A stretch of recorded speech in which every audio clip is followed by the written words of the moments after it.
rapporteuring or will be the master of ceremony for this session.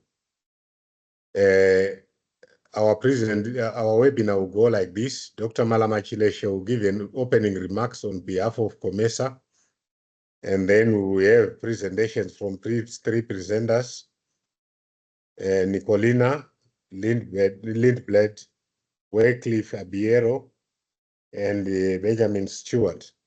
I will further introduce them to you as they come in to do their presentations. For now, I'm passing it over to you, Dr. Chileshe, to give the opening remarks. Thank you. Thank you very much. Am I audible?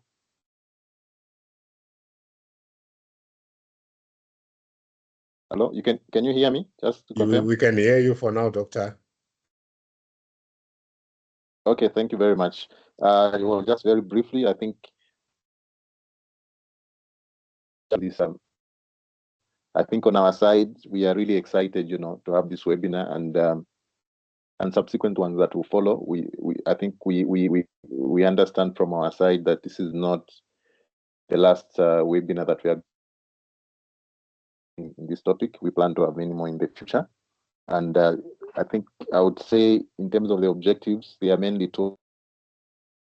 Objective is to this, as a preparatory platform for those who are attending the I4C conference in Berlin, and for those of you who may already know, we are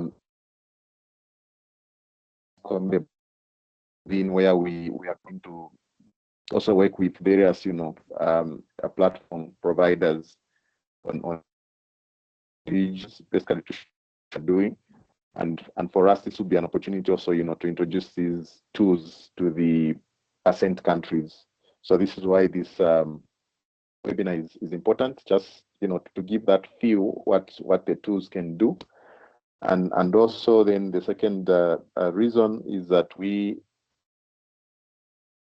as part of ASCENT, we will be working a lot on promoting the utilization of digital tools for planning in the energy sector. And so this is a big program for us. I think we as you've heard, Said and myself just came back from Trieste, to do a on using digital tools.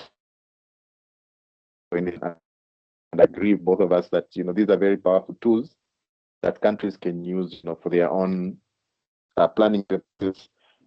And the beauty about these tools is that they are very efficient.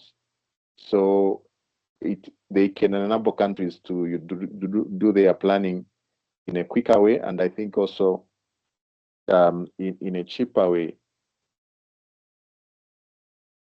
So enable them to change in case there are new developments in the sector. They can easily change. For example, you build new schools or new hospitals and all that, and if you are using a manual approach, it will take you quite a bit to change your plan and all that. But with digital tools, it makes that work easier. But also I think one of the interesting aspects also is that there is a possibility also to use these tools to actually allocate your resources efficiently, because what they do is that they allow you to optimize the planning of your system. So you choose what is appropriate for each particular area, but also you can have an overview using other information like poverty information for a particular country. It can tell you where you need to take your subsidy if there is need for that.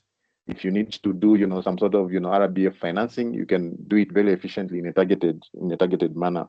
So from our side, we hope that as more and more countries get to learn about this, that they will also be excited to want to adopt this as part of the planning. I think I'll stop there for the handover back to Aid. Over to you, Aid. Thank you, Dr. Chileshe. Mr. Aid. Yes, as Dr. Chileshe has summarized, These are tools that we are going to promote through the ASCENT project.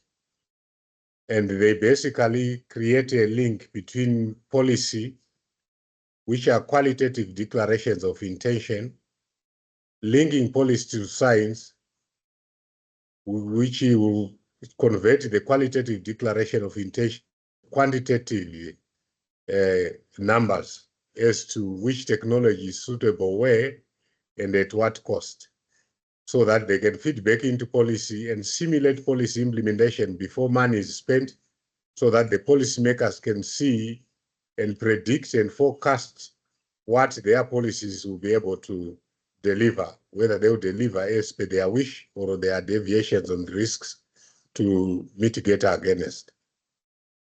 Our first presenter is going to be Nicolina Lindblad. She's an energy specialist with the World Bank, Southern and Eastern and Southern Africa unit. She has spent the past 7 years supporting governments in the Global South with addressing their most pressing energy access challenges. She was first introduced to the power of geospatial data and analytics during a master's degree in sustainable energy engineering at the KTH, the Royal Institute of Technology in Sweden. She has since worked closely with governments using GIS to inform sustainable energy pathways, and to boost the capacity around the use of geospatial data and analytics to improve data-driven decision-making, primarily across the sub-Saharan Africa region. So basically, we are going to have a presentation from someone who has been there in the quest of having evidence-based geo-electrification planning. I'm going to introduce you, Nicolina. I'm going to pass to you, Nicolina. You can now start your presentation. Thank you. Thank you very much, Shahid, and Malama before that. So, as mentioned, my name is Nicolina Lindblad. I'm an energy specialist with the World Bank. I'm from Ethiopia. Yeah. Dr. Mla Chileshe, you are not muted. Can you mute? You can go ahead, Nicolina. Okay. Yes, so my name is Nicolina Lindblad. I'm an energy specialist with the World Bank. And I'm very pleased to speak to all of you here today, and perhaps later on, those that will view this recording, as this will become available and a public good for later as well. So I'm very delighted to speak about geospatially informed planning with all of you here today, and how that is essential to accelerate access to energy. So taking a step back, why are we interested in all of this? So we all know that 83% of the people that lack access to sustainable, affordable, and reliable electricity lives in sub-Saharan Africa. And that amounts to roughly 570 million people. So this is a critical issue for the global community, for the World Bank and all the member states of COMESA and those included in ASCENT. So speaking about ASCENT, it was mentioned earlier by Malama, but to zoom in on some of the targets within ASCENT, which is aiming to accelerate access to electricity in Southern and Eastern Africa, and to provide electricity to 100 million people, 50,000 health and educational facilities will be provided with electricity. 20 million people will be provided access to cleaner cooking solutions. And finally, 10 million people, farmers and rural SMEs will also be provided electricity. So coming back to the question, why geospatial planning? We have these targets. We know that there are a lot of people that are lacking access to sustainable and reliable energy, but without knowing exactly where they are on the Earth's surface, where they are within respective countries, it is impossible to find solutions, and at least not find efficient or good solutions to provide them with the energy that they need. So the World Bank has supported more than 20 countries across sub-Saharan African region with at least geospatially informed least cost electrification assessments and strategies, but also many other efforts related to geospatially informed planning. And my colleague Ben would expand a bit on this in a minute, but I just wanted to mention that briefly. So for those of you that are not prior familiar with GIS, I just wanted to give a very quick overview. And for those that are very familiar, pardon this very basic, but to bring everyone up to speed and on the same page on this, I just wanted to break down what GIS actually stands for. So that GIS stands for Geospatial Information Systems. And if you Google each and every of these words, you will find the translation or this explanation of geospatial being information that identifies where particular features are on the Earth's surface. Information is equal to data about a situation, person, or place. And system is a set of connected things or devices that operate together. So if we highlight a few keywords here, I hope I can, we sort of get this where data is connected. And to me, that is GIS, because it tells us where on the Earth's surface the data is connected, or if you flip it around, data attributed to one point on the Earth's surface. So beyond this, GIS also refers to maps, assessments, analyses, data, software, satellites, and various apps. So you can hear the term GIS in many different contexts, but it speaks to the vast ecosystem that is surrounding GIS. You can also think about GIS as building your own database with layering various maps on top of each other. So if you think about static or old school paper maps of cities, roads, and other important infrastructure and features, adding those physical maps on top of each other, that is essentially what you do when you operate with GIS, but in a digital manner when you use a GIS software. To give another graphic on exactly the same, so when you have that point on the Earth's surface that I mentioned earlier, where data is connected, when you have that GPS coordinate of one place, you are enabling this layering of the data. So for instance, this known location in Botswana, and you have two maps of the population and the national grid, you can then overlay these and connect these maps on top of each other. And essentially what you're doing is creating a major Excel spreadsheet where each of these locations, each of these GPS coordinates corresponds to one row in this Excel spreadsheet. And each of these maps that you're layering on top of each other corresponds one of these columns of the same spreadsheet.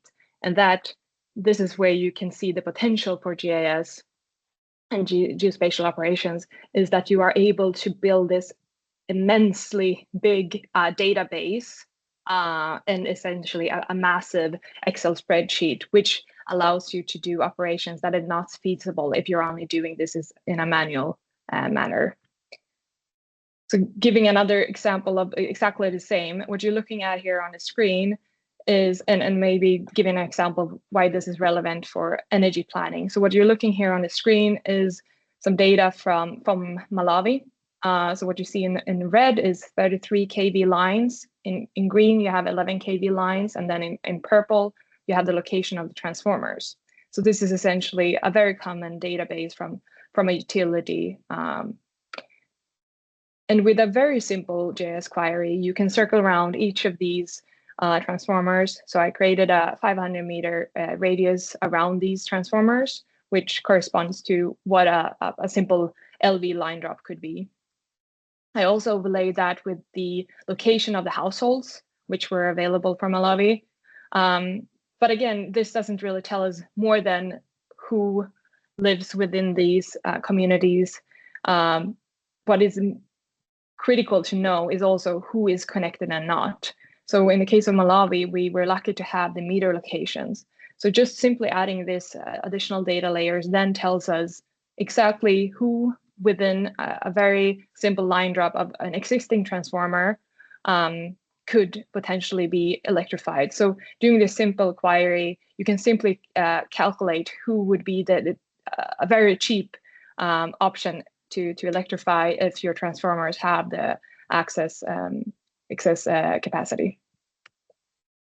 I mentioned earlier that the World Bank has supported 20 plus countries across the continent with least cost assessments. And again, Ben will deep dive into this a bit further later on in this webinar, but I just wanted to give a quick overview of what that actually entails.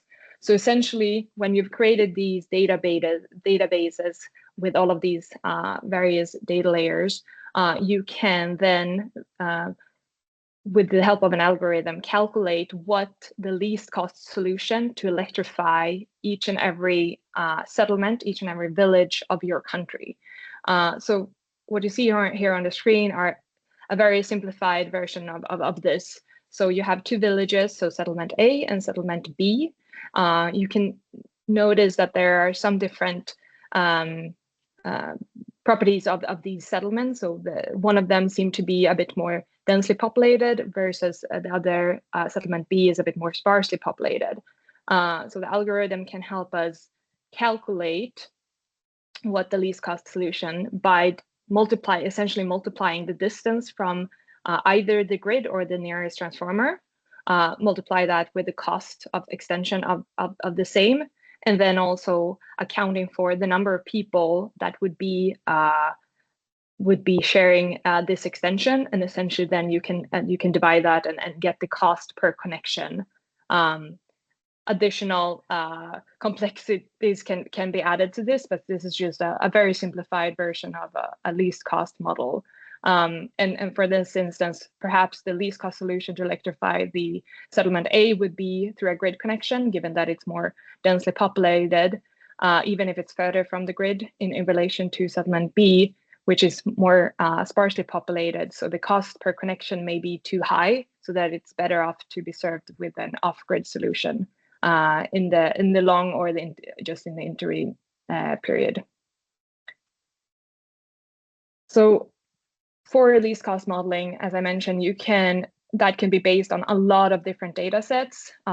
Most common is to use grid infrastructure, the location of the population, what the demand projection is for each of these settlements, quote unquote, which is the representation of the aggregation of the buildings, what the solar or wind potential or other renewable energy potential is. The next speaker, Wycliffe, will be talking from Kenya, and there obviously the geothermal potential is highly relevant, but also the road network, income level, fuel prices, tariff prices, generation mix, demand estimates for the future, because you're planning for the future, and that related to that is also the population growth and the split between urban and rural populations, et cetera.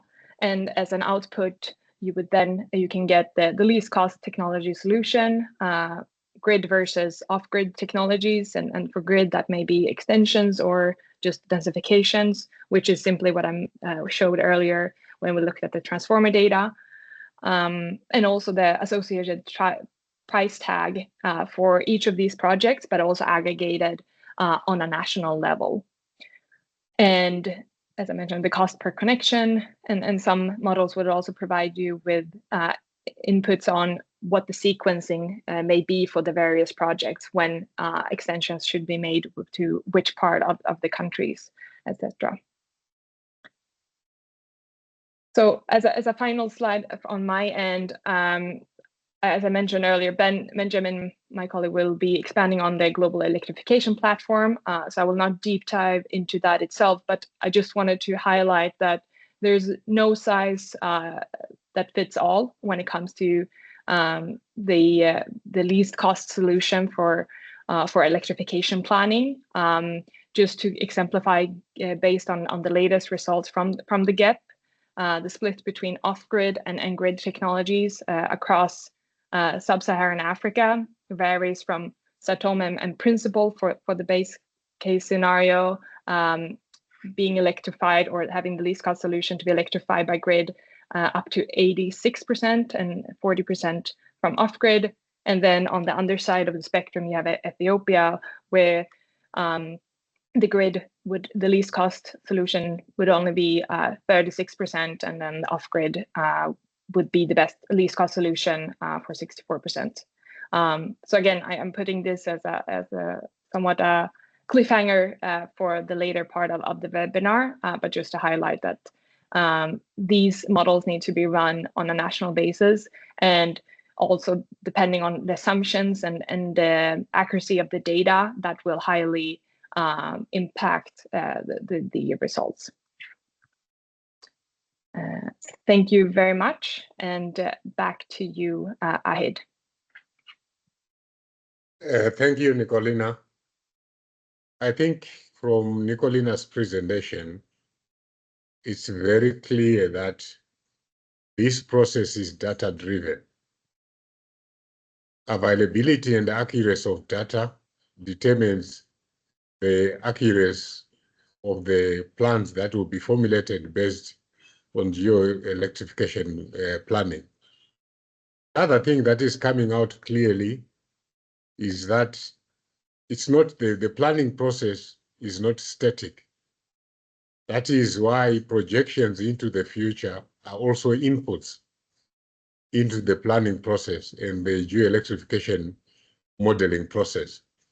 So it means internalization of the capacity to do the planning and data collection and data input is very important, as opposed to having a consultant come to a member state, and when the consultant leaves the member state after giving them a plan that is based on a once-off data collection, as time goes on, the plan will become obsolete because new developments are coming in. So the capacity to update and collect new data is very important. With that, I want to introduce Wycliffe Abiero. He is a licensed surveyor by profession and works at the Rural Electrification and Renewable Energy Corporation, REREC, a state corporation in Kenya, as the manager, Geospatial. Wycliffe has over 15 years of experience in geospatial data collection, processing, administration, and utilization. Wycliffe's introduction in the energy sector began with interest in utilization of aerial LiDAR data for transmission and network planning. This enveloped into various opportunities leading to employment at the REREC.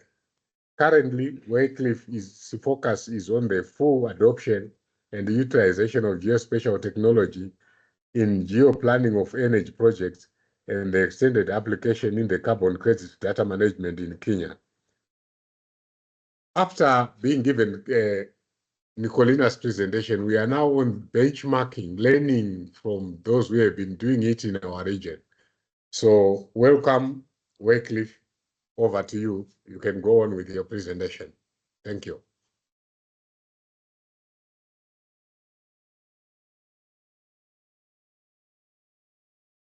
Thank you. Thank you so much. Am I audible from your end? And is my screen visible from your end as well?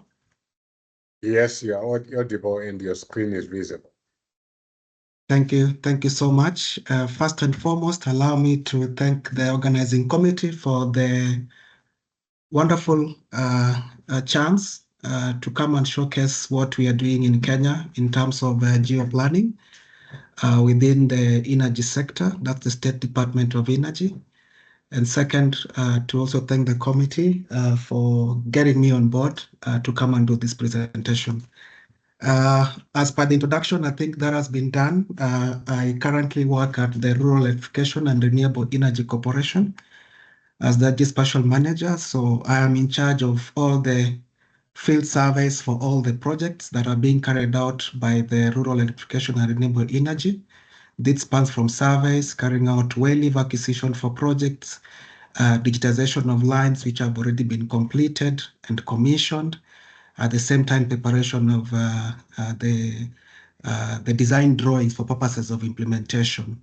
Over and above that, we're also in charge of developing a new geospatial database where all this information is put in for purposes of planning continuously, as has been mentioned earlier, at the same time for information sharing across the respective energy agencies.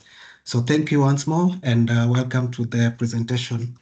So I was given this topic to present on the need for how we are applying geospatial information, and especially in the planning bit, which also touches on the actual implementation of the project all the way to the commissioning of most of our project.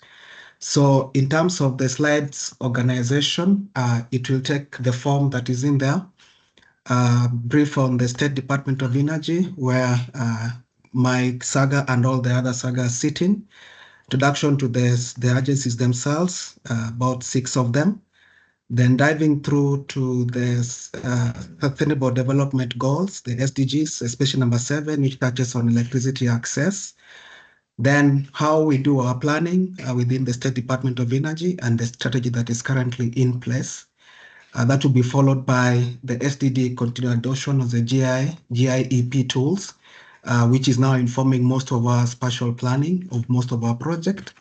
Then directly dive through the individual growth of the GIEP tools in the energy agencies, and a few of the case studies that we've set up to cover this webinar. And last but not least will be the future of the GIEP application within the State Department of Energy in Kenya.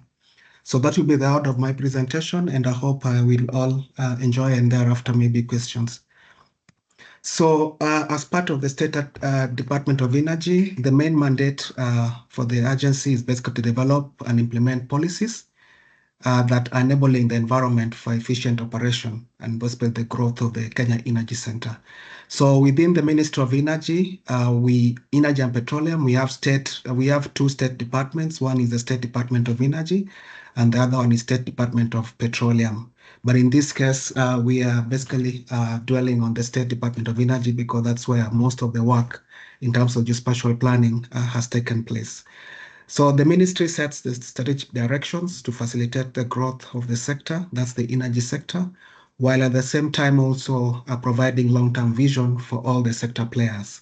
So the specifics of the functions of the SD, that the State Department of Energy, one will be to develop a national energy policy, development and management that captures all the state agencies and also any other player that might want to come into the country. The same also for thermal power development in Kenya. Basically all that is involved in the development of thermal power development that is still being done by the State Department of Energy. The Rural Electrification Program, that's a program that was set up in 1973 by the government, and through successive governments has metamorphosized, and now it's a full state agency. The energy regulation and security and conservation, that's one other function of the department. Hydropower development, that's another one. Geothermal exploration and development, that's where most of our energy is coming from now. As you might be aware, Kenya has developed and expanded in the geothermal exploration and development in the country. That's in Olkaria. And one of the energy agencies is actually one that's the key role that they do.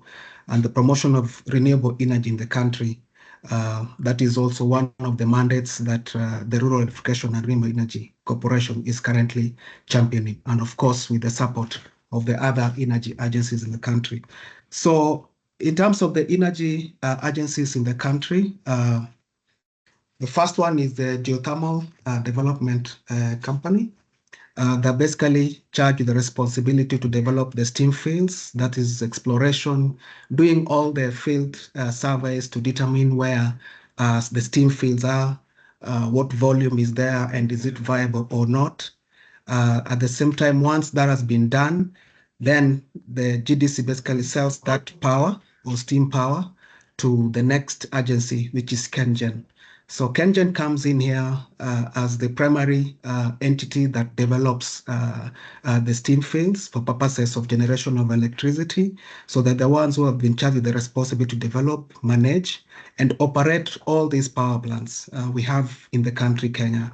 These include both geothermal power and large hydropower and all the other large renewable energy power in the country, like the wind farms. So that's where KenGen comes in as the primary entity that helps in the generation of electricity in the country. Once that electricity is generated from whatever source that is available, it is now transmitted through Kenya Transmission Company, that's KETRACO, that is basically championed with the role of planning, designing, and constructing the high voltage power lines we have in the country. And these include both the 400 kilovolt power lines, the 220 kilovolt power lines, and the 132 kilovolt power lines. So KETRACO basically is the mother that transmits that electricity from the source where KenGen has generated it, whether it is from a wind farm, whether it is from a geothermal plant, or a hydro station. Then it transmits it to the next substations from where the transformers will be doing the step down, for which now it will be now transmitted to a lower voltage for purposes of distribution. So we have, as part of policy, Kenya has two major distribution companies in the country. The first one is Kenya Power Lighting Company. Kenya Power Lighting Company, his background is from 1958 and beyond. So their plan was purposes to plan for the energy consumption in the country and also to do mini transmission through the 66 kV lines.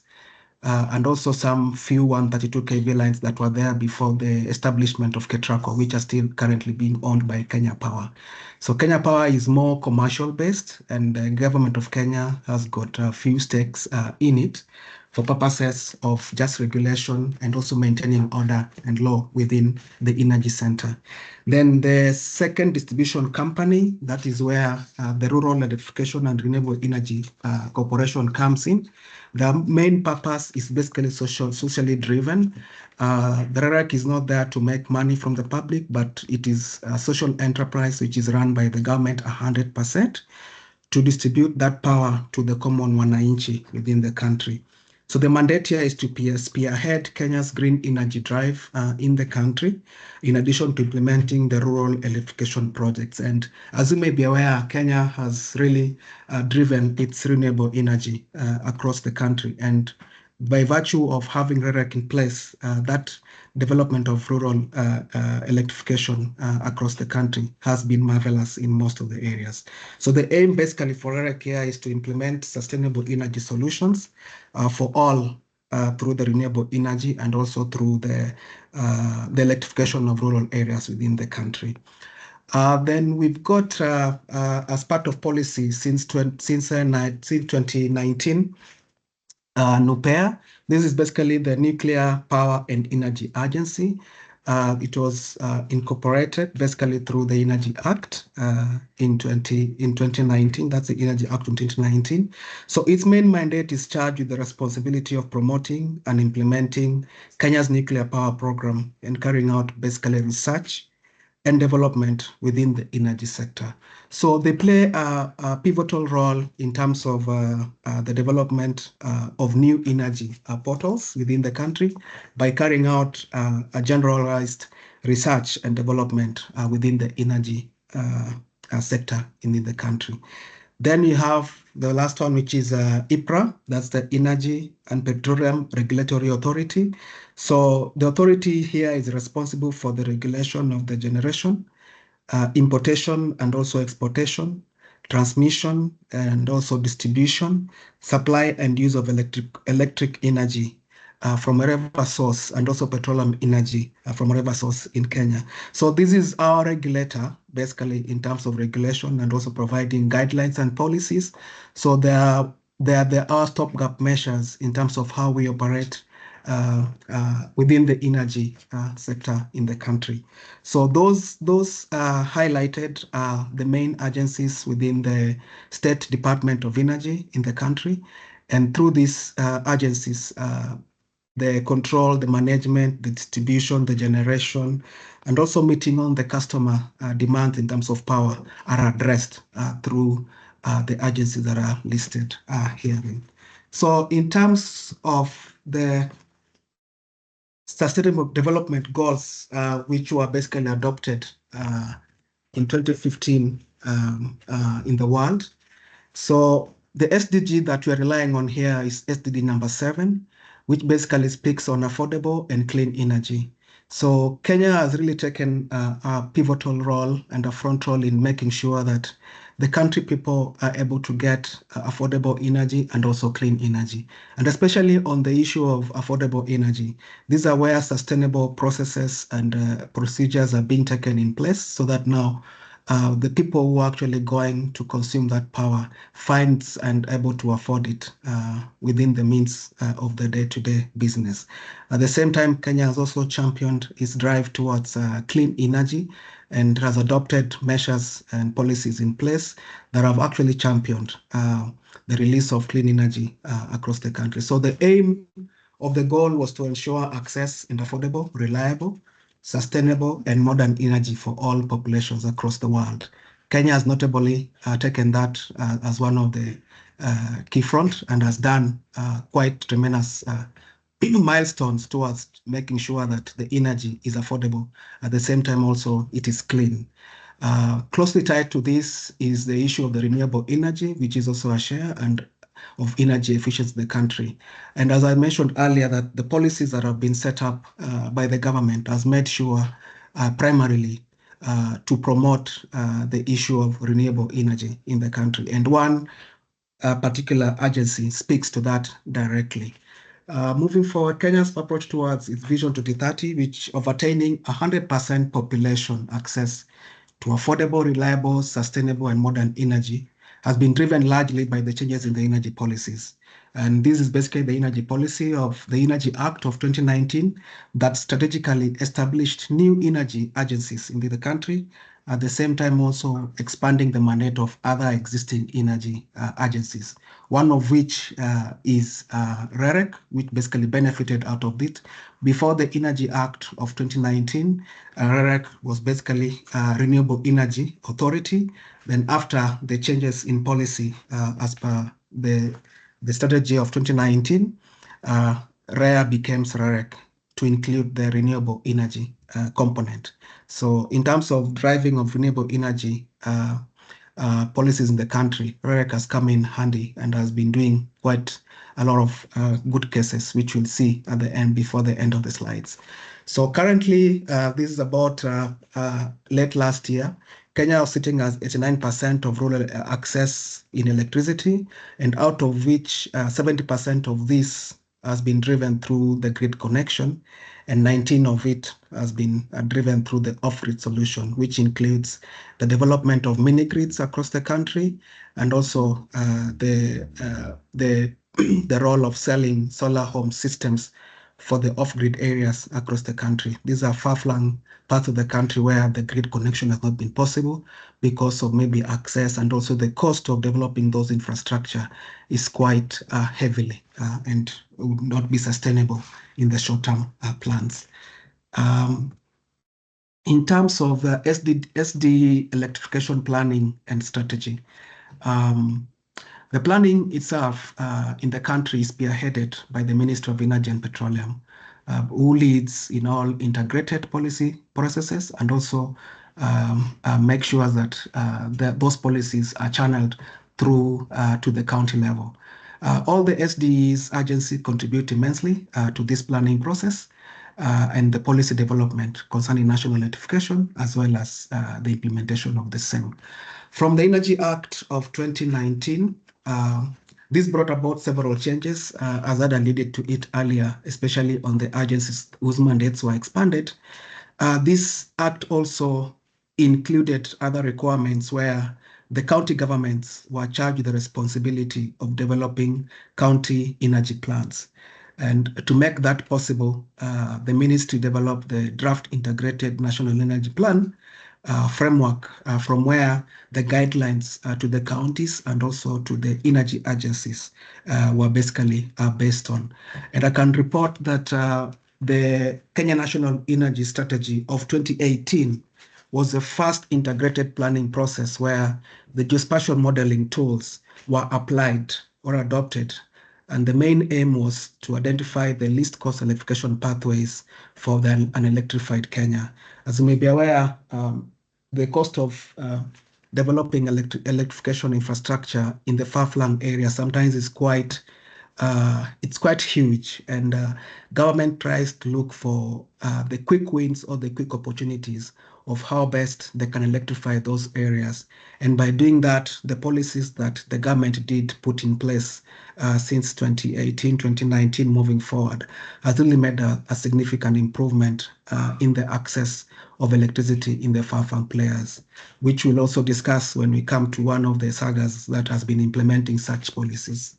So the SD drive towards the geospatial informed energy planning tools, one was because of the effort that was placed in 2018, where the first Kenya National Energy Strategy Plan was done and basically driven by the use of geospatial tools.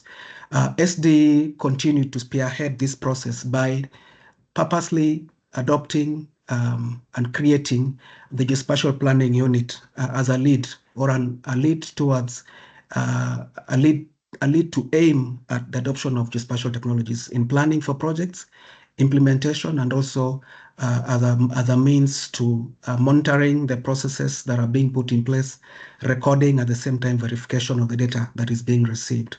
So it is through the effort of the State Department of Energy that they created a GPU unit to lead this process because they found out that it is beneficial to use the geospatial data and also the related tools for purposes of driving the policies that were already being put in place. And one of the few reasons why this was being done was because two or three of the agencies, there was duplication of efforts within those energy agencies, where one arm is not aware of what the other arm is doing. But now with the power of the geospatial tools that were being set up at that time, and also the insights that were created with the adoption of the geospatial tools at the first Kenya National Energy Strategy Plan, it was felt that this duplication of efforts would directly be eliminated because one arm would now know what the second arm is doing. And also the need to share energy data across the energy sagas. It was quite pivotal that one entity would communicate to the next by virtue of getting to understand what that agency is doing at any one time. And by sharing of data in between, it was now possible for the energy entities to communicate together. The third point here for the drive towards adoption of the GPU was the need to have a central repository where data from all the agencies are being set up in one platform, and anyone or any agency looking at information that is relating to what they want to do in a particular area, and most likely could have been done or a project implemented by another agency, then that platform is where that information would have been placed so that now they're able to access it. So Kenya's drive towards clean energy and adoption of new technologies has critically played an important role in boosting the national-wide access to electricity, while at the same time also realizing the Kenya's 2030 vision of making sure that the goal of universal access to electricity, the goal of making sure that the industry, the manufacturing industry is getting enough power. At the same time, food security within the country, affordable housing for purposes of making sure that everybody that has energy as a house has got also energy. And generally, the universal healthcare is taken care of. So that drive of continuous adoption of new technologies, both in renewable energy, getting clean energy, at the same time, adoption of the new tools in technology has made sure that Kenya meets its intended goal or is in the direct path of making sure that the SDG goals of 2030 are going to be met. So in terms of the energy agencies and the good stories that some of the agencies have done with respect to the development within those specific industry agencies, I would begin by giving just a short brief on each of the energy agencies, beginning with the Geothermal Development Company. So GDC has procured some GIS tools. This is the Esri ArcGIS Enterprise tool. And the solution has basically provided GDC with the data store platform where they are storing their current data.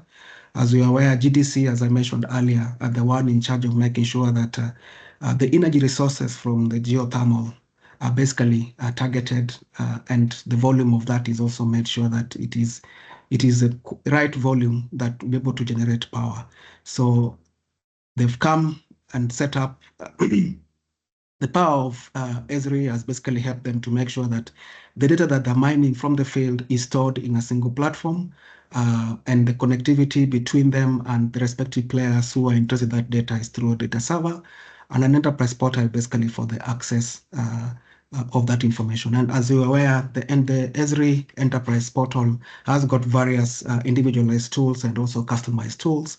And through that, GDC is able to transmit that information to the respective players and also basically targeting companies that would want to set up such kind of energy generation plants within the country. So GDC has integrated its workflow in resource search and identification, spotting, drilling, and positioning, mapping wells with the geospatial technologies across all their areas of operation. GIS is extensively used in aiding the mapping within GDC. They use it for their data analysis, that's both spatial and non-spatial data. They also use it for decision making and publication of graphical drawings for reporting, which is quite pivotal. As I had mentioned earlier, that their work is basically to make sure that they have enough steam developed so that now they can be able to sell that to KenGen, who are basically the generators of power once GDC has developed the geothermal wells. So the adoption of GIS tools or geospatial tools has greatly enhanced the effectiveness of this agency, has also improved their efficiency in carrying out the day-to-day mandate of delivering evidence-based results to the management and also to the stakeholders. So that is one agency that has actually employed the power of GIS tools in that day-to-day operation. Moving forward, we've got that's the Kenya Electricity Generating Company, which is basically charged with responsibility of generating power through geothermal, through wind farms, and also through large hydro, and we have several in the country. So KenGen's growth in the adoption of GIS tools spans over 15 years. And with that, it has developed quite adaptable tools within their operations. This is one of the agencies that has really done well by adopting the GIS tools. And they've actually have one of the well-established geospatial platforms. And some of the energy agencies and other private players, including the academia, have been able to visit KenGen just to understand how the power of geospatial tools have been able to manage to make them profitable as an organization. So KenGen has invested heavily in the tools. I've also acquired data capture tools, including drones for basically capturing smart aerial LiDAR data. And this has also supported them in their general planning of their infrastructure and also just management of their infrastructure, especially in areas where we have dams. And as you know, communities that stay along this infrastructure, sometimes there could be a hazard downstream. Sometimes the water could rise above normal levels. So in terms of disaster management, in terms of just early warning systems, Kenyans has actually done well to make sure that the communities living along and within this infrastructure developed are really informed in good time. So I would say that the power of GIS tools as adopted by KenGen has been able to make them operate seamlessly within their mandate of generation of power across the country. And as other energy players, especially Kenya Power, REREC, GDC, at the same time also also Nupea, we've been able to learn and learn a lot from what KenGen has done as an entity. And through that, we've been able to move as the SD move forward in the adoption of the geospatial tools. The other notable one is KETRACO. As I mentioned earlier, KETRACO has been the one that is transmitting, charged with the responsibility of transmitting the electric power from the generation to the substation for step down for purposes of distribution. At the beginning, KETRACO, when they were just established, the network as at then, which was being maintained and also managed by Kenya Power, was at 3,542 kilometers, which was only made up of 220 kV and 132 kV combined. But since then, some of the mandates that were being held by Kenya Power were directly transferred to KETRACO, because KETRACO now is in charge of all the transmission of high voltage power. And as at the time of establishment until today, KETRACO has actually grown the network to 6,294. And this has now comprised of 400 kV, 220 kV, and 132 kV. So the development of this network has spiraled basically from 2010 to 2015. During that 5-year window, there was a lot of geospatial planning that was taking place across the country with respect to what a KETRACO network would look like. And this was basically driven by the need to make sure that the high voltage line is designed from the generation to the nearest town where the distribution will take effect. And so with good examples, if I could mention, the transfer of energy basically from Loyangalani, which is the north of Kenya, that's like Turkana wind power, all the way to Suswa. That particular corridor was very much possible through the power of geospatial tools, because it traverses through different corridors, undulating terrains, people's homesteads, some parks, rivers, and also just confined spaces within the military. So through the power of geospatial tools, the network was properly designed to a point where that information prior to the installation of the infrastructure, everybody knew exactly where the alignment is going to cut across. So if you were affected and you'd want compensation for that matter, then your information would be basically within the GIS platform. So there was a very robust GIS database that was developed for purposes of making sure that that network was done. So as KETRACO, there's been good lessons learned in terms of making sure that the information that was being collected is consumed for the purposes of making sure that that distribution network gets to destination with minimal disruption across the corridor. So the speed of planning, the creation of well-lived corridors has been greatly enhanced by the power of the geospatial tools that have been applied within that particular energy saga. And there's also many stories behind that. The ongoing planning within KETRACO of expansion of the network is still continuing, like the expansion of the northern corridor all the way from Lamu to Turkana. So that corridor is under geo planning as we speak now. And the lesson learned from the previous project has actually made it possible for KETRACO to do a feasible design along that particular corridor. So there's good implementation and also adoption of geospatial tools within KETRACO. Moving on to the other agency where also geospatial planning has greatly impacted on their development and also on their profitability, that's Kenya Power. Kenya Power, as I mentioned initially, was carrying out the mandate of both planning for the energy consumption in the country, planning for the network, and also for the distribution networks, of which some of their mandates currently have been taken away purposely because of the Energy Act of 2019. They are now more leaner and more structured in a way that the core mandate of making sure that that distribution network reaches the customers within the urban centers. At the same time, also to sell the power to the common wananchi is being driven directly through them. So Kenya Power currently manages that geospatial data through what we call a functional facilities database. This is basically a Spanish system which was developed by them. implemented by them.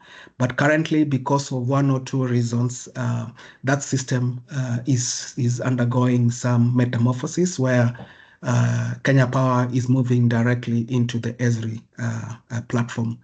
That system currently stores data on customers, smart meters, manual meters, location, spatial location of the households, the network infrastructure, among other facility utility data that it's also held within that network. However, that data is not easily interoperable, and that is one of the key reasons why Kenya Power is now investing heavily on the ArcGIS enterprise solution that they recently acquired. So through that and through the lessons learned from other agencies based on benchmarking, they are basically now heading towards the full utilization of GIS and the GIS products in terms of their internal management of their spatial data across the country.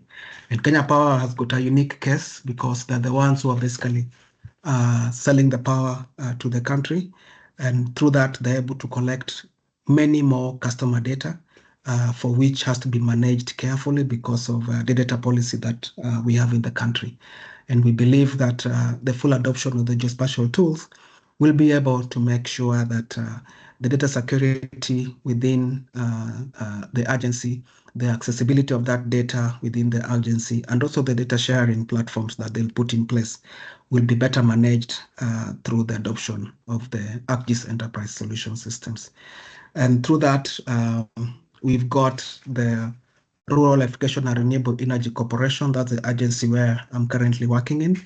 So Foreric has in the immediate past invested heavily in the purchase of the geospatial technology tools and software at the same time. And this has been driven by the changes, the policy changes since the enactment of the Energy Act of 2019. So moving from just rural electrification to renewable energy access and development across the country, changed the mandate of the corporation. And by that, the management felt that it would be wise to see how best we can be able to manage the resources that are currently available, to also map the networks that have been developed by the corporation before, and also just to make sure that whatever it is that is taking place, everybody is fully aware and at what point. So by that, the corporation reinitiated the process of developing a geospatial database. And it is from this geodatabase that the information that is currently being used for purposes of network planning, network expansion, and all the other programs that are being carried out by the corporation is being mined through. As we sit now, we are currently revamping that particular platform so that now whenever we head to the field to carry out new surveys for projects or schemes that we carry out as a corporation, that information should be directly relayed into the geodatabase. So we are currently testing through the IoTs in mobile phones and all the other geospatial data collection tools to a point where if you collect data of a household, are we able to mirror it directly into the geodatabase? So that is the next frontier where the corporation is now heading. At the same time, the data processing, data storage, and exchange is currently being done through the GIS platforms. And lastly, you've got the Nuclear Power and Energy Agency. So this agency has also invested in the ArcGIS solutions, and it has largely impacted on their productivity in terms of planning, visually, both execution and also making key decisions both in the office and also in the field. And the good lessons we can learn from NUPEA is on their selection of the possible nuclear site, the first in the East African region. So there's been good progress towards identifying that particular location. And for that matter, NUPEA adopted the tools, the spatial tools, which supported them in making sure that that particular location that would be suitable for setting up the nuclear power plant, the first in the East African region, would be best placed. And all the mitigation measures in terms of rapid movement, in terms of emergency planning, access to clean water, and also just other parameters that are involving around the development of a nuclear power are well set. So the power of geospatial tools was adopted in this case, and it helps the agency to meet its mandate of identifying that site.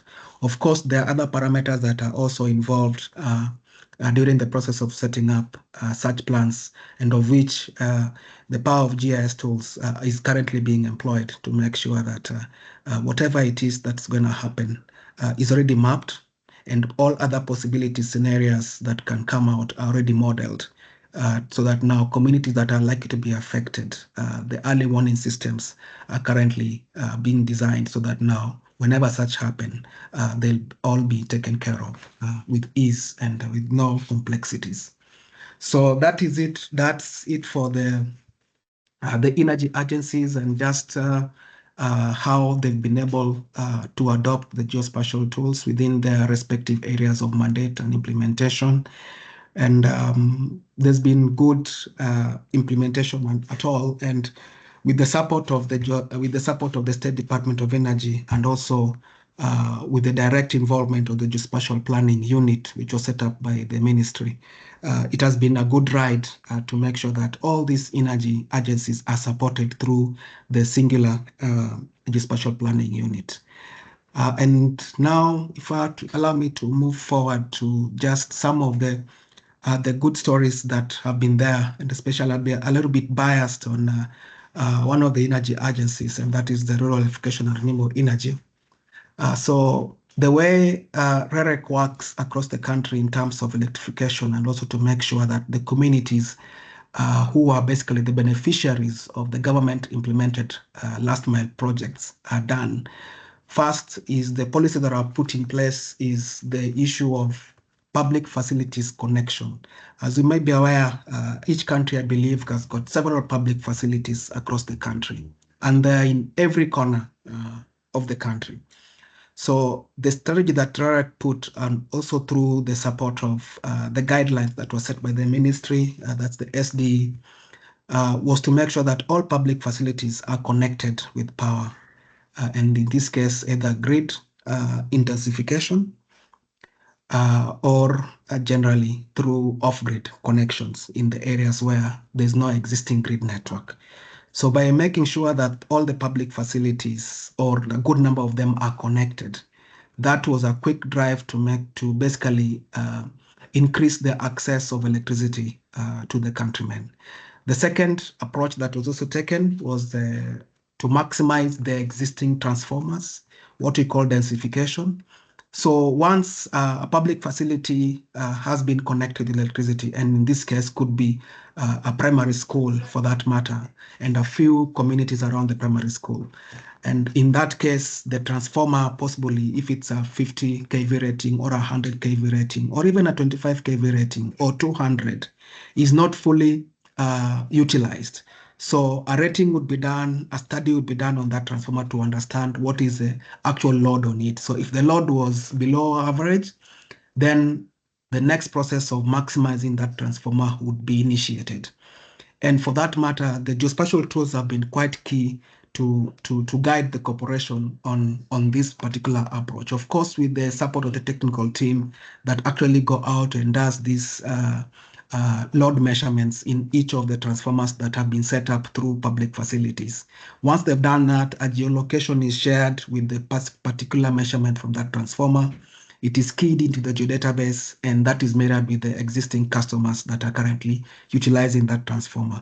So during peak hours and during low peak hours, measurements are done, and that measurement is keyed into the system. So it is through that basis that we are able as a corporation to understand that this transformer is not fully maximized, and we create another scheme around it. So by maximizing all the other customers around that existing transformer. So that's the second method of how Kenya has actually and exponentially expanded the access to electricity within the country. Then the dive towards off-grid electrification, that is on the underserved countries. Through REREC, Kenya has actually implemented several renewable energy products, what we call now under the mini-grids development across the country. REREC has actually done numerous of them across the country. So this is areas where there's no existing grid networks, and in off areas where not much has ever been done before. So the setup of these mini grids has been very beneficial in connecting the communities around those particular areas. Lastly is the development of turnkey, what we call special projects. These are special projects basically run and under the direction of the ministry. So they are targeting towards a specific purpose, which could be either food security, could be either a national facility that is of interest, what we call the critical infrastructure. At the same time also just to make sure that all the other areas that require much more resources to connect with power, and there's need for a grid network to connect to those areas, then that particular project is done under the turnkey projects. One good example of that is the Lokicha Lokicha corridor, about 120 kilometers of 66 kV line. That was done under the leadership of the corporation. It's another turnkey project that was done to connect power to that community. After that, several other public facilities have been connected. Transformer maximization has been done along that corridor. And you can see through that turnkey project, several other mini projects have been done because now there's already existing grid network in that particular area to expand the energy drive in that area. One other good example that I could also discuss and also make the team aware is the geoplanning of REREC off-grid solar access project that's under the COSAP. This is one other flagship project that is currently about to be initiated. In the development of this project, it required the corporation to go beyond limits to apply geospatial technologies in identifying these particular sites.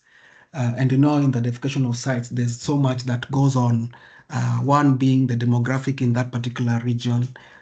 Second being is what will be the impact of that energy in that particular region. Are the communities nomadic or they're static in that particular area? How many households are we targeting? Which communities are in that? So there's so much that are put in play. So by the time that a particular location is actually set up and planned for under the mini grid projects, geospatial tools must have been involved in one way or another. So in terms of data capture, in terms of the analysis, in terms of making sure that the information that is actually relayed is foolproof, the geoplanning tools were adopted in making sure that all the 31 sites that are to be implemented under the COSAP projects were done and it met all the requirements that were put in place. So we pride with the fact that the energy agencies have actually adopted geoplanning tools within their respective mandates. At the same time, it's not just the adoption, but also is the usage, the continuous usage of this data and the collection of the data, and also the decision-making processes that are involved beyond just the analysis that is happening. We pride by the fact that the leadership of all these agencies have been able to consume that data in the right way. One other project that I could also discuss here is the geoplanning of solarization of boreholes in the underserved counties in Kenya. This is also one other mega project that is yet to be implemented. We are in the final planning stage of procurement, and this is also being supported by the World Bank. So the identification of all these boreholes, first is the data collection process, how the data was collected, was through the geospatial planning platforms. The field gear that was adopted, the kind of information that was being collected, be it the location information, the volume of water within that particular borehole, is it already electrified or not electrified, the depth of that particular borehole, the type of energy that is already there, whether it is solar, whether there's no power, and also in terms of community coverage, and also the ownership of those particular boreholes. All this information was collected and put in a single platform. And several analyses have been carried out and it's still ongoing as we speak, so that now by the time the decision is being made of what form of power is required for each of these boreholes in terms of capacity. That is through that has been very much possible through the adoption of the geospatial planning tools. Next is just a bit of the data that was collected in there. There's so much that has been done, and you can see the green area. That's where those are what you call the underserved counties, and the little blue are the locations of the possible boreholes that are going to be solarized, including the lower one in Narok, which is also one of the underserved counties. So through the power of the spatial data, we've been able to make sure that the planning requirements prior to even putting other resources on the ground are really taken care of, so that now when you're moving to the field, you have all the right tools, you have the information with you, and you are able to implement a project with the right resources, the right personnel, and also the right tools by the time the project is ending. So that's one other lessons learned that we've been able to do as an agency. Finally, is the planning of one of the food baskets in the country. This has also been very possible by the adoption of the geospatial planning tools. For most people who do not know where this project is, this is a project which is being done in Tana River, basically at the edge of Tana River and Kilifi County. The project is basically to supply power to one of the areas that are identified by the country as a food basket in Galana Kulalu. So this project involves designing a corridor of 54 kilometers of medium voltage line, 66 kV line. And the design of that corridor was very much possible with the adoption of the geospatial tools. There are several features that this corridor was to pass through, but without that information, we were not able to. So by now, as we speak, that corridor has been is currently in final stages of the contractors going to site to carry out the implementation. So with the spatial planning tools, it has been very seamless. The contractors have been shown the site, and we've been able to initiate the planning phases of this project amicably. My final slide, which is now just to give information on our next steps in terms of the adoption and the continued adoption of the geospatial tools, what I call the future of the GIEP in the SDE, because of the setup of the geospatial planning unit by the State Department of Energy. There are several activities that have been set up, and there's a calendar that already has been drawn. So those activities is what is classified under the GPU activities, of which we are supported also with the World Bank. Then thereafter is the universal development of the geospatial power profile across the energy sector in the country. So we are also working together, and of course supported by the World Bank, to make sure that we have seamless geospatial power profiles that touches on each power developed and each power profile within the country. Then we also plan on capacity building of the GPU team, and this also will be extended to the respective energy sector consumers within the sagas. So with the capacity building, we believe that the adoption of the tools will be more seamless across the energy sector players.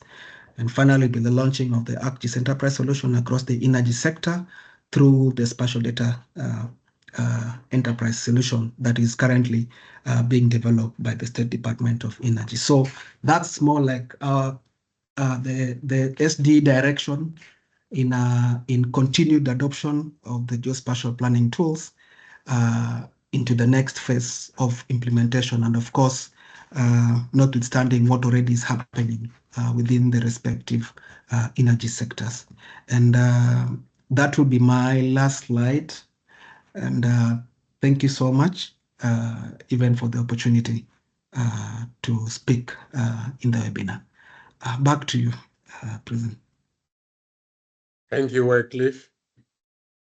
It is a presentation full of the value proposition of geo-electrification planning, and also to realize for Kenya 89% of rural electrification is a great achievement, and the display of the value proposition across the geothermal development company, the generation company, the transmission and distribution company, and the rural electrification agency, together with the food security example we have given.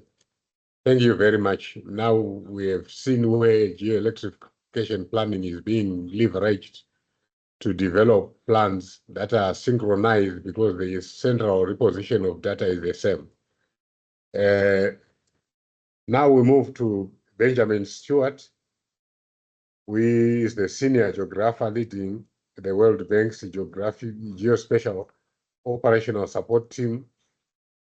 His primary focus is the analysis of satellite imagery in various development projects, but he has a lot of experience in various forms of geospatial analysis focusing on energy, urban, and transport.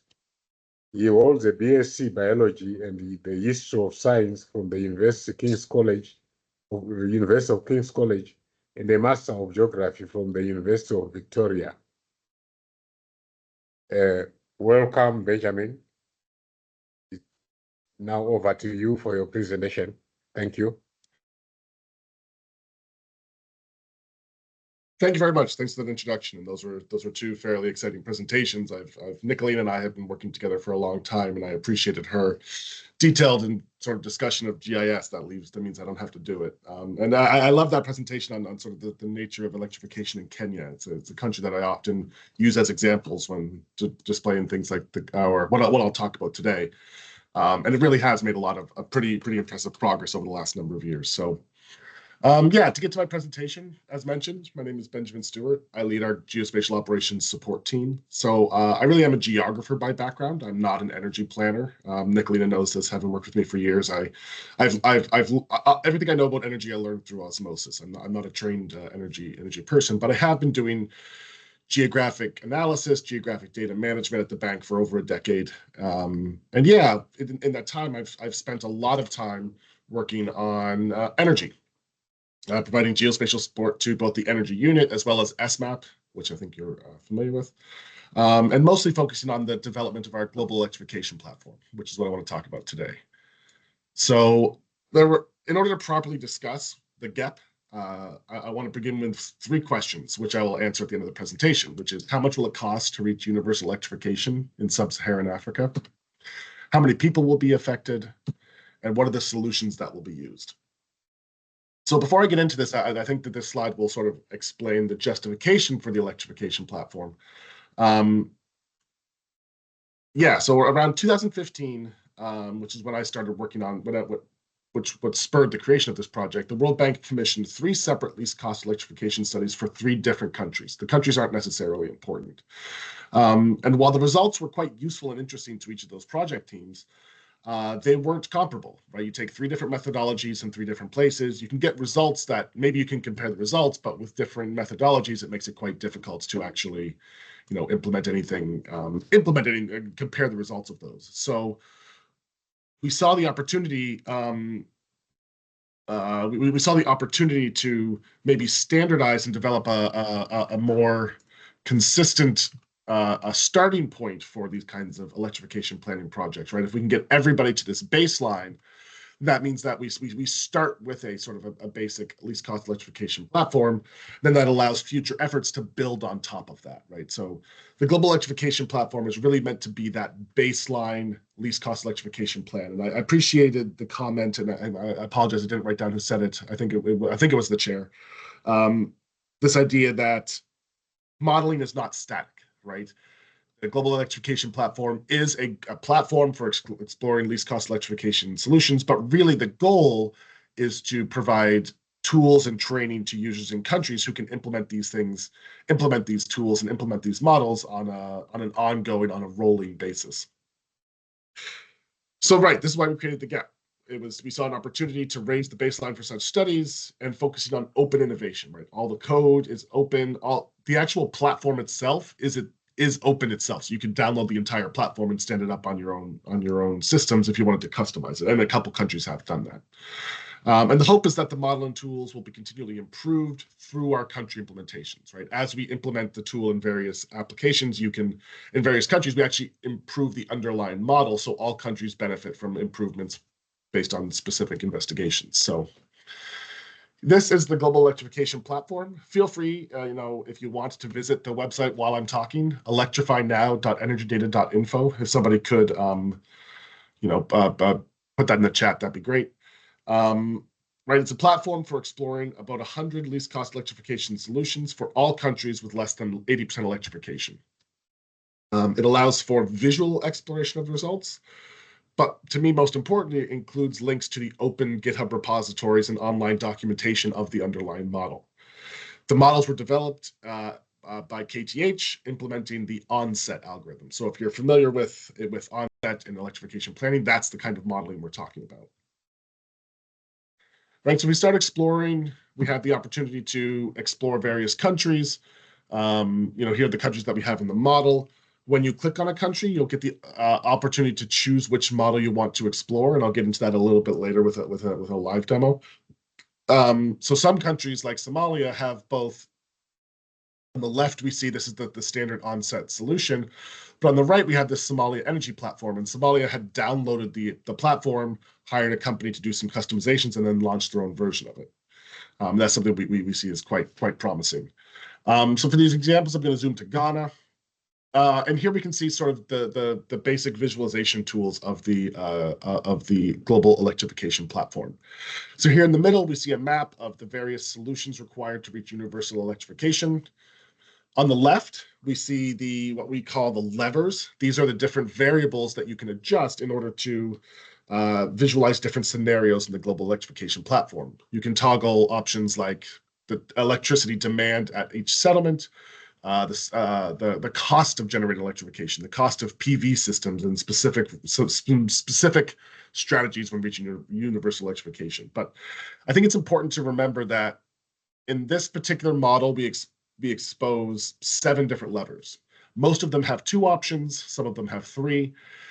And by combining those various different, if you look at all the different combinations, there's, I think, 96 different scenarios per country.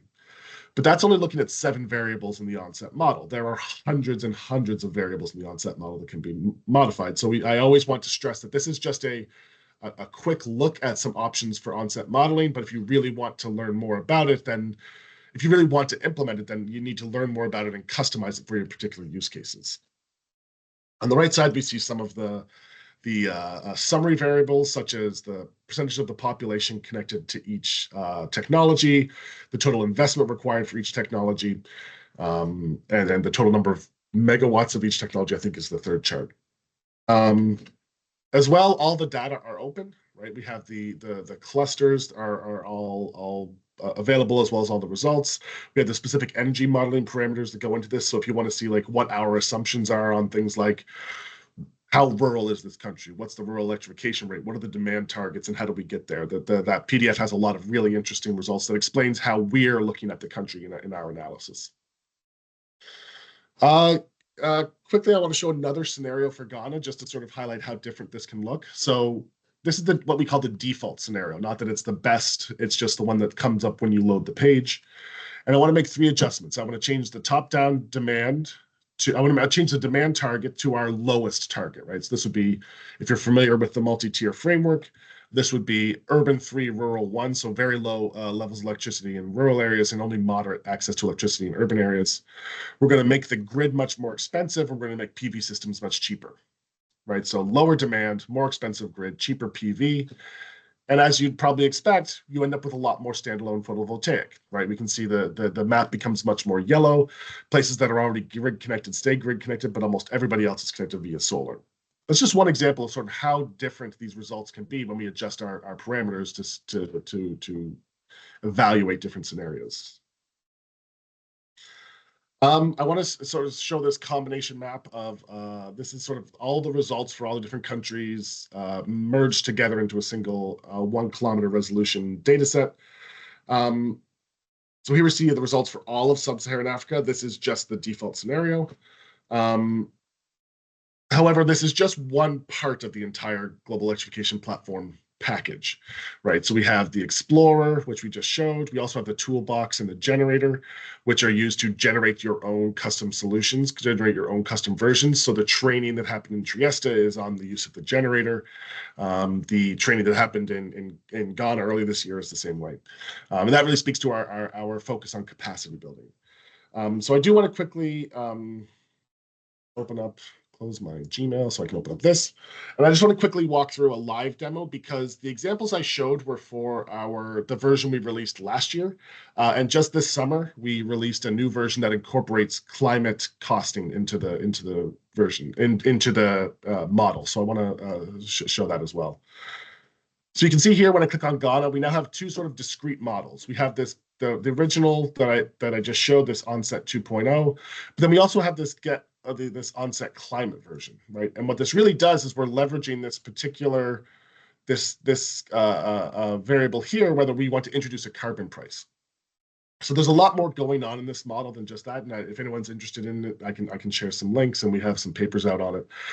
But one of the most interesting things we're looking at is this idea of this model now sort of models the electrification generation mix through time, right? As time progresses, you need to generate more energy in order to power all these places. Where does that energy come from?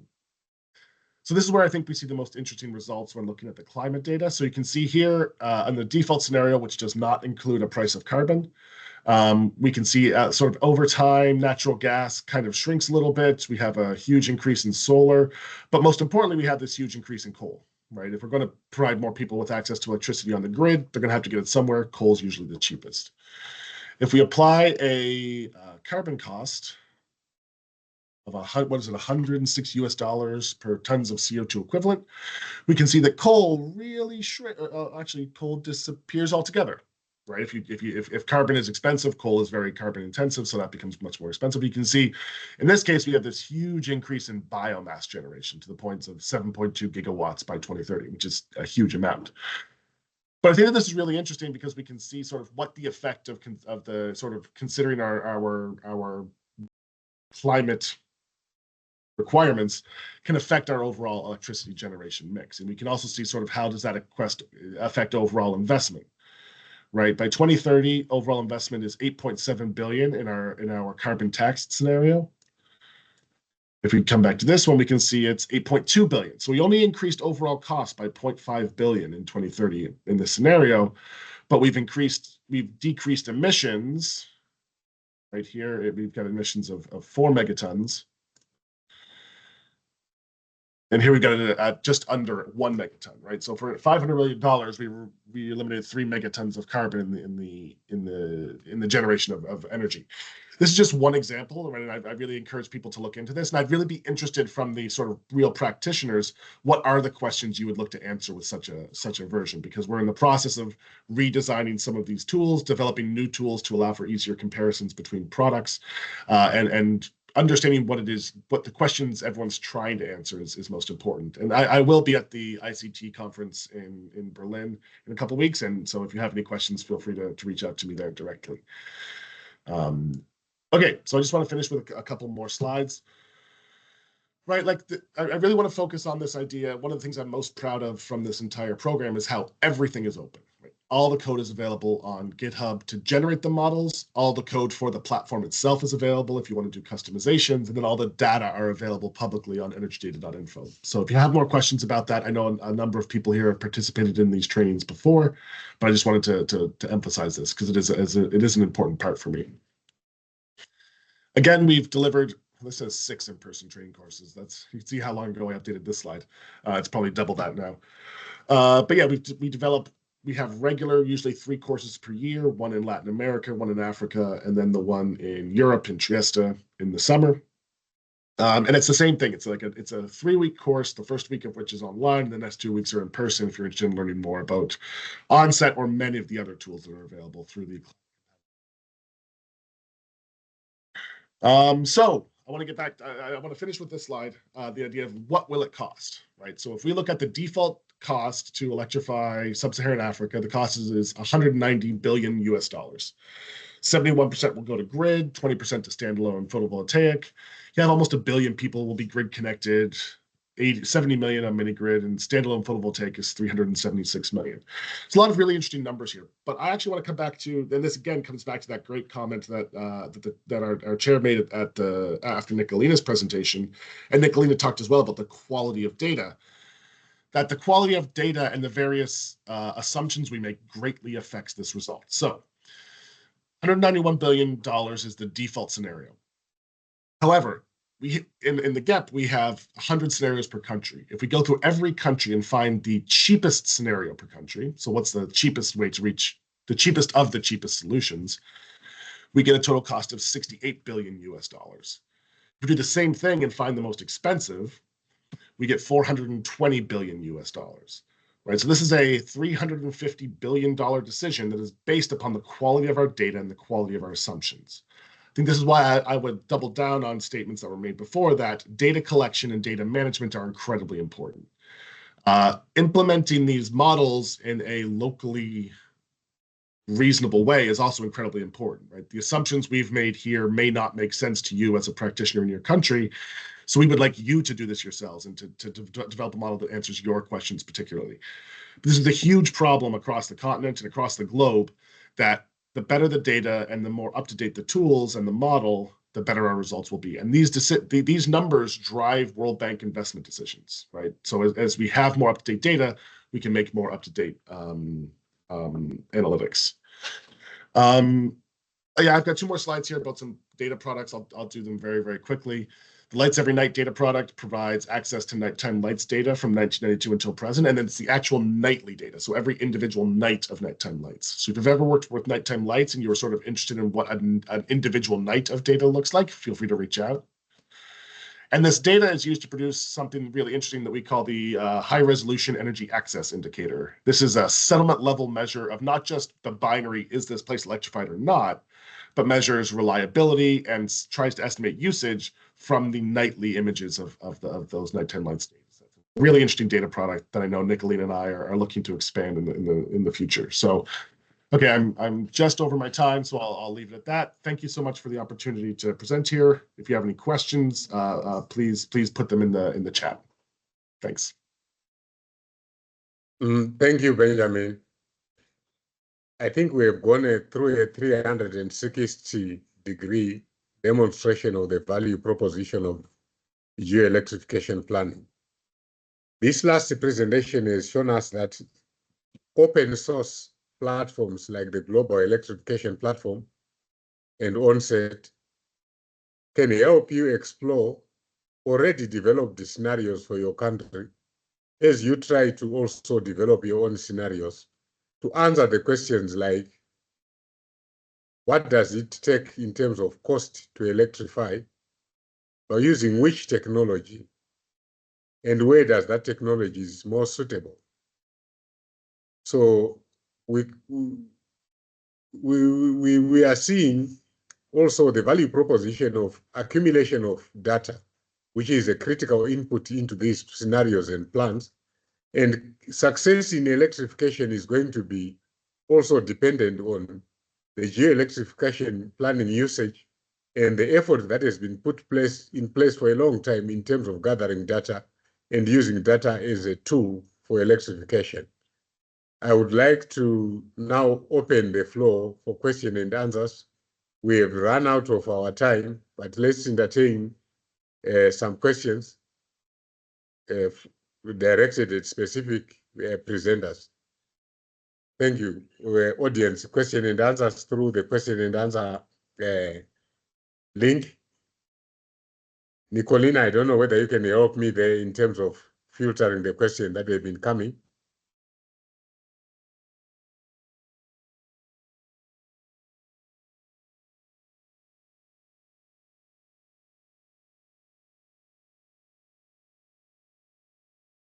Yes, so we have a group of questions actually from Alexandros Korgovelos, and I believe most of those are targeting Wycliffe. So do you want me to read them, or are you able to see the questions? I can see them, but I haven't been looking. I will spend a lot of time trying to make sense of them. Read them, please, and direct them to who you think can effectively answer them. Okay, so let me read these questions, and I think we can start with Wycliffe if that's possible, and then Ben and I can come in and complement as needed. So first of all, how can one connect with the GPU? Can you share the contact details? And then secondly, are the data collected in those databases available to the public? And how are geospatial country energy plans linked to the databases and/or plans of the key agencies mentioned in the presentation? And then finally, how have previous geospatial least cost plans been used or adopted by the mentioned agencies? Is that the goal of the GPU to aggregate and harmonize all different geospatial efforts? Over to you, Wycliffe.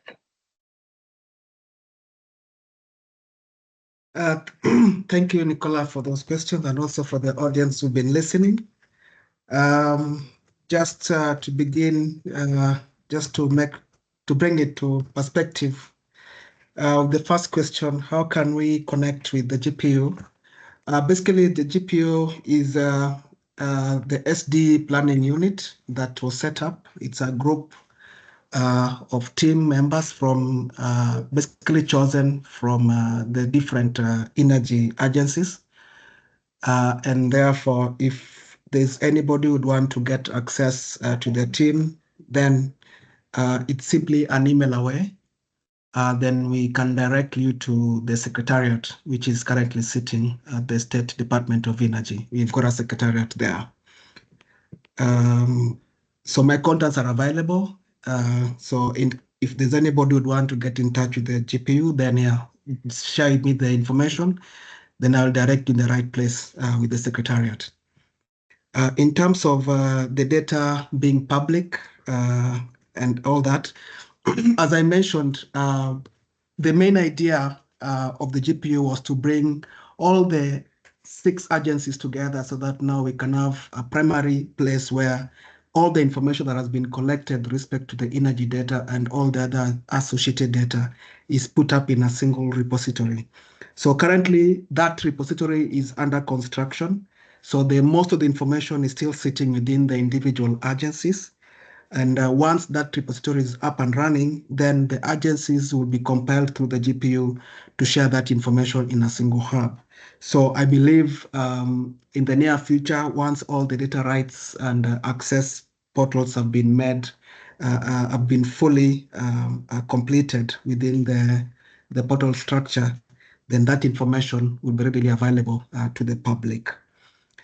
In terms of the energy plans and how that is being done, as I mentioned earlier, what the State Department of Energy has done is to develop the framework of how the county energy plans are going to be done with respect to each individual counties in the country. So in Kenya, you've got 47 counties in general. And in that regard, each particular county is actually developing the energy plans using the laid out framework by the State Department of Energy. And with that, those information will be collected and put into a single platform where the national government will prepare the integrated national energy strategy, which is currently underway in the preparation. So once that is complete, then that information will be available to the public. So it is the early stages of what you call the KNES development. So once available, the communication will be through the State Department of Energy, and that will be relayed to the public through the website. And why was the GPA created? I think I alluded to why this was done. It's basically to bring all the energy agencies together in terms of data sharing, and also to bring a platform where any special project planning will be done from a key front, and that information will be shared through a single platform, so that now any other agency would want to do anything within the country, there is only one place where they'll be able to confirm and check if that activity or that particular project has been done. So the GPU here is coming in to make sure that all the players in the energy sector, there's one single place of reference of information that is trustable, that is verifiable, and in the end, the information that will be relayed through the GPA platform, which will be sitting at the State Department of Energy, will be available to the public, and it will be accurate as per the timelines of that particular data. So I think I've tried to, Nicola, I've tried to answer, unless there's something that did not come out clearly, maybe I could readdress. Back to you. Thank you very much. And I see Alex putting his thumb up, so I think that was very clear indeed. So thank you for that. And also turning to the audience, in case you have any other questions, feel free to make use of the chat or the Q&A feature to post your questions that you may have to any of the speakers. We're waiting if there are any that will trickle in, but since I'm unmuted, if I may just pose a question to Wycliffe as well. Are there any recommendations from your end for countries or planners in other countries that may not have achieved the same or gotten as far as Kenya has as it relates to using and leveraging geospatial tools and analytics to inform their planning? Are there any particular sort of takeaways, lessons learned, and perhaps pitfalls that you have fallen into that you would want to share with the audience, or any advice? Thank you. Thank you, Nicole, for that question. And I think what I'd like to say, and some of the key lessons learned out of the adoption of the geospatial tools in the energy, generally in the energy planning within all the agencies, was the issue of duplication of efforts. I know this is something that could be repeated 101 times, but you find that if you're not aware what your other agency or partner is doing in a particular area, then there's that likelihood of duplication of effort. And spending public money and accounting for it, two but mirrored things that go hand in hand. So from where we sit now, we could say that one good lesson was the removal of duplication of effort, which has been very beneficial in the utilization of the resources that are available, that also have been extended to the agencies. And second to that is the planning of the network, from the generation of power all the way to the connection of the consumer, has been made easier now, because the information that we are currently collecting and using could be readily available to any other agency that is within the energy sector. So in the event that there is need to expand a network in a particular area, then it becomes an opportunity for anyone to have that information, so that now they can be able to use it and plan well. Something also that I would allude to is on the need to expand just the knowledge base within the practical players in the industry. Each agency has got different capacities in terms of the geospatial planners. We've got the engineers, we've got the designers, we've got the technicians who actually do the physical work. And what we've learned is when you give out correct information, and especially from the planning aspects, you find that each project will be seamlessly implemented. And the timelines that have been set by the project management team would be met with very much ease and less effort, actually. So the things that we've learned throughout the adoption of the geospatial tools has really made us to be aware with our surrounding. to understand there are projects, if it is planned for this number of days, this number of resources, it is planned in this area, how to connect with the community. All those things have been made aware through the power of the spatial tool. So whenever somebody goes to implement a project in an area, he already has that preemptive information around him, and that has been able to guide our technical teams in how to approach those particular projects. And especially in areas where there's issues of accessibility, there's no road, for instance, but you need to imply a project, issues of insecurity in an area. That information, when it's gotten or received earlier enough and it's plugged into the project plan, then the modeling of how long that project could take would be pre-designed, so that now by the time the team is heading there, everything that would have been done to support the issue of insecurity when a team is heading there already is in place. The communication between the team and the security agents in that area, the corridors that the team needs to pass through whenever they're heading there, already been pre-planned. So we find that through the power of information, through the GIS, we've been able to solve some of this project prior to the actual team heading to site. One last thing that I could also mention is on the issue of land. Land is emotive, especially in the developing countries, and getting to understand what size of land, what type of land, whether it is registered or unregistered, the community staying in that area. So that information, when you receive it prior to you planning the project, it would help even in the basic social safeguards for implementing a project, beginning with what will the community want when you implement this project in that area? What are the priorities of the community in that particular area? Is it electricity or water or access road?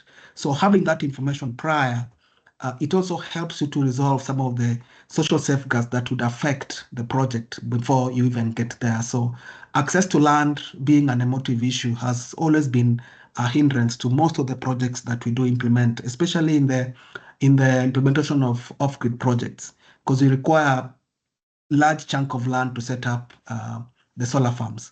So by the time you get that kind of land, it will be one meeting after another meeting.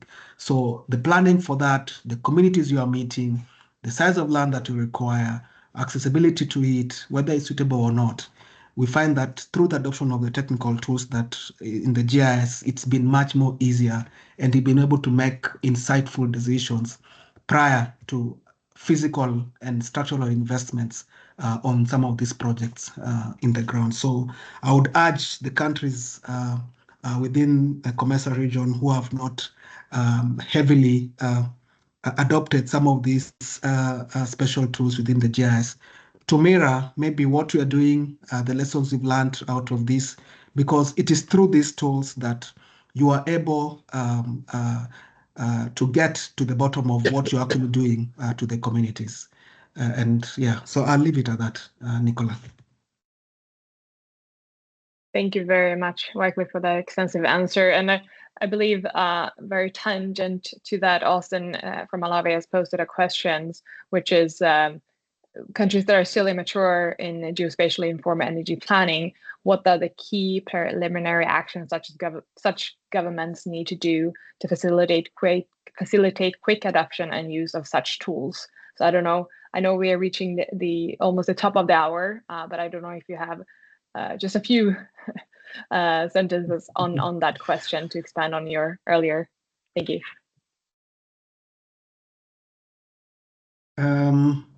Yeah, I think how to answer this, I think it would be best to think of what are the quick wins when you want to the quick wins of adoption of geospatial tools in the energy sector, for that matter. I would say first things first, you first need the people, the capacity to be built within the organizations, because without that capacity, then there's really nothing that you could apply and use. People would not understand, or people would not be able to use that information. So capacity building is the first approach towards implementation of these tools. Then from the capacity bit now, you basically would either go commercial GIS directly, Esri, or employ the power of open source technologies, which are quite vibrant, and there are many of them in the industry. So it depends on which direction a country will take, but in case the resources are limited, then open source would come in handy at the initial phases. But at the background of it, each individual or each agency need to understand what is it that they would want to do. Once you open up on the open source utilities or the direct Esri products for that matter, then now you start building up on the data itself, because data collection methods also informs what kind of output you're going to have at the end. So basically, if you put in non-quality data in, then technically you will not be able to get better data or better results outside. So you will also need to invest in data collection tools, train your people on how to collect that data, which would mirror out with exactly what are the expectations. Then now, beyond that, you'll set up your infrastructure within a database, basically for purposes of storing that data, which will lead now to the processing of that data and basically churning out of the results that would be desired. But what I've learned basically for lessons for the countries that are still low in GIS, you need to understand your vision, basically. What is the vision that you want to attain? Because if you don't have a vision that is directed towards an end goal, then technically what you're going to do would not really make any sense at the end of it. So a good example is us setting up, as the SDG, setting up the Geospatial Planning Unit. Our main vision here is to have a central repository for all the geospatial data touching on energy and related data sets that supports the accessibility of energy in the country. So that basically drives the thirst of information across all the energy sagas. So if you have a clear vision in place, with all that information that you're collecting, all the technical tools that you're having in place, then technically you'll be able to achieve your end goal. So I would only urge the countries that are still low in the adoption of technology towards geospatial planning tools and related, that have your vision in place, start small, but always make sure that the data that you're collecting, you can corroborate it and learn how to share across the board. Back to you, Nicola. Thank you very much, and I'm glad we put hit on the recording, because you summarized there really well. I mean, the key points, and I think that was very useful to all that are listening. And I also urge anyone that is traveling to the I4C to speak to Wycliffe. He has a lot of lessons on this topic, so I'm sure that will be useful discussions. Given in the interest of time, I will now hand over to Malama for the closing and take this opportunity to thank everyone that attended today. Thank you.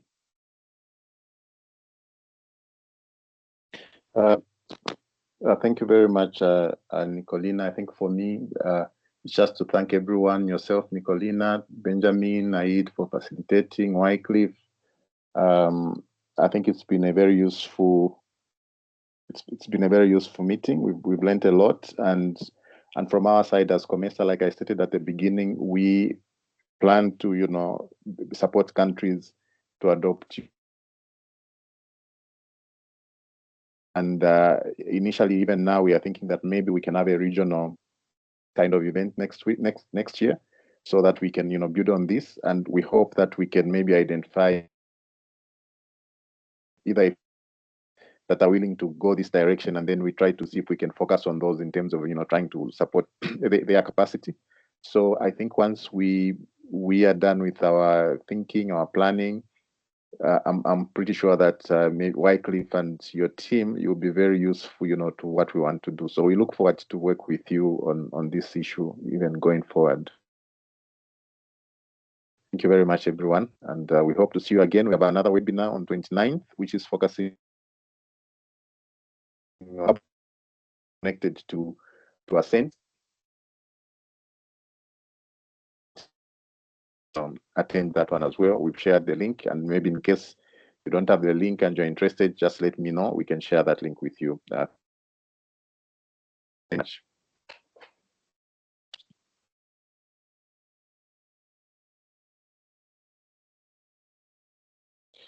I need anything from you, or we are running out of time. I would just like to say, Nicolina, we will discuss internally within ourselves as to the upcoming webinars, how we can work with Wycliffe and their agency, especially when we focus on different levels of technicalities. Today, we're just putting the value proposition of the geo-electrification planning. Maybe we'll go on and look at particular issues. Then they will come in heavily technically on those ones as we go forward. Thank you, everybody. This is my submission for now. I think that is all from me. Thank you, everyone. Thank you all.